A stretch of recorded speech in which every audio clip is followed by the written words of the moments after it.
The pipeline infrastructure development that is already planned, doesn't even include what is yet to come, literally touches just about every county in Pennsylvania. It is a travesty that we have to parade here before you and beg. It shouldn't be such. What happens when the people finally get tired of begging? So with that housekeeping completed, let's go around the room and introduce ourselves. Everywhere we go, everywhere we go, people want to know, who we are,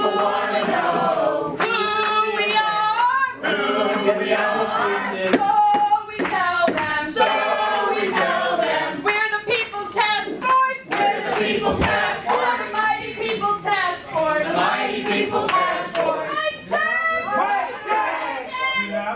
We are calling this meeting to order. This is the people's meeting. Testify if you have a testimony. We have come to this meeting to give to you, DEP Secretary John Quigley, a group letter that we would like to ask you to deliver to Governor Wolf.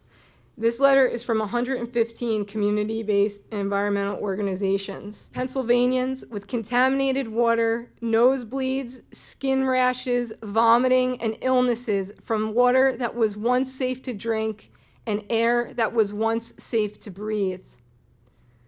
What you and Governor Wolf have done here is a mockery to their suffering.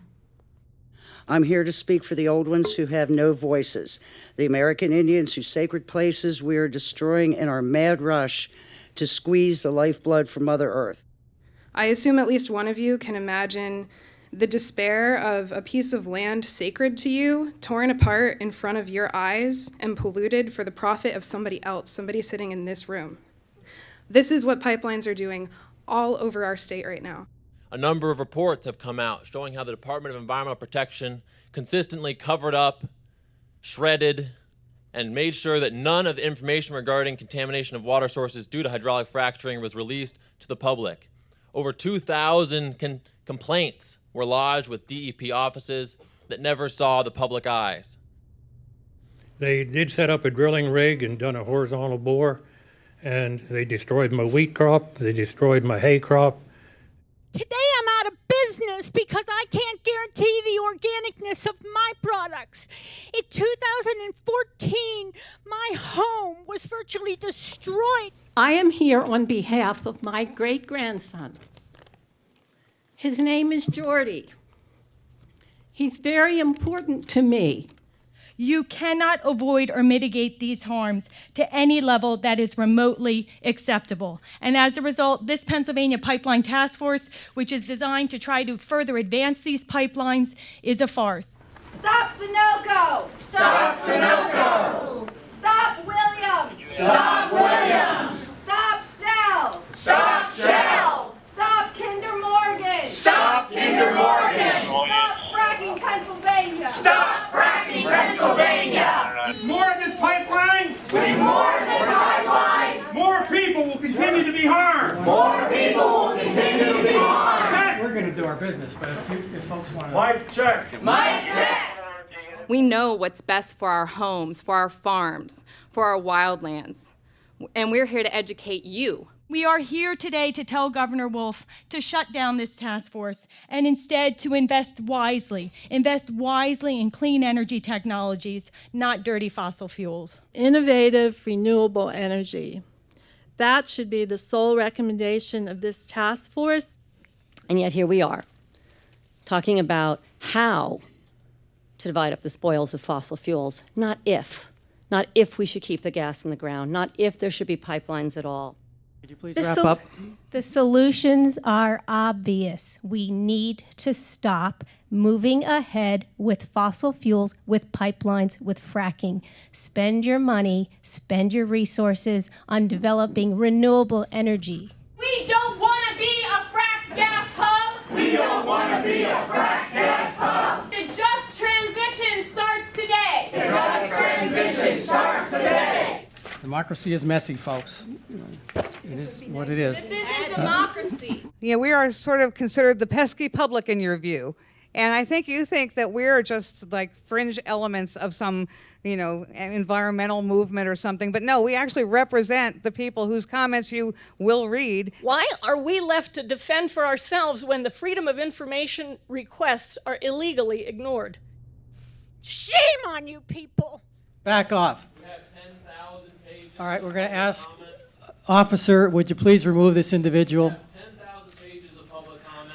We have come from all across the state. You are finalizing your recommendations on this task force without having heard from the public. Right. Every single time that you are moving forward with these recommendations without hearing all of our public comments, you are silencing the voices of Pennsylvania. Public will be heard at the end of the meeting. There's a saying, if you're not at the table, you're probably on the menu. But alas, we, the people, have no one at the table. The public comment section in this 330-page draft has been reduced to one paragraph of 5 sentences buried on page 19. That's it. Unlike many of the representatives here in the room and the owners of the companies that they represent, I was born in Pennsylvania, I live in Pennsylvania, I pay my taxes in Pennsylvania. I breathe Pennsylvania's air, and I'm dependent on Pennsylvania's water supply. Doesn't this task force have an obligation to uphold the Pennsylvania Constitution, Article 1, Section 27, which I'm sure you all know? All Pennsylvanians have the right to clean air and pure water and preservation of our environment, not only for ourselves, but for future generations. And if you can't respect that, then you need to stay out of our state. Because y'all aren't welcome here. Go back where you're from, because we're taking our state back. Until fracking is banned in Pennsylvania. It's banned in Pennsylvania. We'll be at every meeting. We'll be at every meeting. We'll be at every hearing. We'll be at every hearing. And eventually we'll be at your doorstep. And eventually you'll be at your doorstep. To hear how the public is being treated, to see our colleagues being dragged out of the room because they wanted to say something as a comment on what was being discussed at the time. There are already people leaving this room now who don't want to hear what we have to say. And we don't get a chance to comment in front of them because they couldn't stick around long enough, even though we had to stay here through the entire meeting to get our paltry 2 minutes. You should be embarrassed. Which incidentally is up. It's but really please wrap embarrassing up. what you're doing. It's an insult to Pennsylvanians, taxpayers, who pay the salaries of a lot of people in this room and who deserve to be protected. There is nowhere in Conestoga that this pipeline can go without impacting sacred grounds. If bulldozers destroy these places and crush skulls from burials, there will be a national outrage like you have never seen. And that's what I'm here to tell you, that everyone here and everyone we're here representing, we are going to go to jail. We are going to get arrested. We are not going away. We are going to have our way. When civil discourse is finally closed off or ignored, it leaves only the option for uncivil discourse. Everywhere we go. Everywhere we go. People want to know. People want to know who we are. Who we are. So we tell them. So we tell them. We're the People's Task Force. We're the People's Task Force. The Mighty People's Task Force. The Mighty People's Task Force. Instead of arresting the industry that's poisoning us and not paying a damn thing for it, we're being arrested. Where's my driver? Fracking now! Ban fracking now! Ban fracking now! Ban fracking now! Ban fracking now! Ban fracking now! I don't believe in banning the extraction of natural gas. I think natural gas, again, we are the second biggest state in terms of natural gas production. We can actually make the approval process go faster from 130 days down to 30 days.